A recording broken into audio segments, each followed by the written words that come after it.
পটিয়া, লালমনিরহাট থানা, ফরিদপুরে ব্যবসায়ী একে আজাদের বাসভবনে হামলা, কুমিল্লার মুরাদনগরে বাড়ি ঘেরাও করে পিটিয়ে মা ছেলে হত্যাসহ নারী ও শিশু নিপীড়নের ঘটনায় গভীর উদ্বেগ প্রকাশ করেছে বাম গণতান্ত্রিক জোট। এসব ঘটনায় সরকার ও আইনশৃঙ্খলা বাহিনীর ব্যর্থতা ও নীরবতায় গভীর উদ্বেগ প্রকাশ করেছে জোটটি।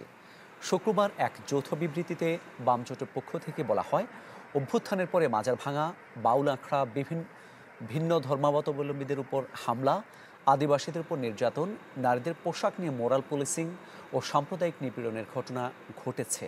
একই সাথে মুক্তিযুদ্ধের স্মৃতিচিহ্ন, ভাস্কর্য, মুরাল ভাঙা হয়েছে এবং তা অব্যাহত রয়েছে, যা খুবই উৎকণ্ঠার বিষয়। এসব ঘটনায় নিন্দা ও উদ্বেগ জানিয়েছে গণতন্ত্র মঞ্চও।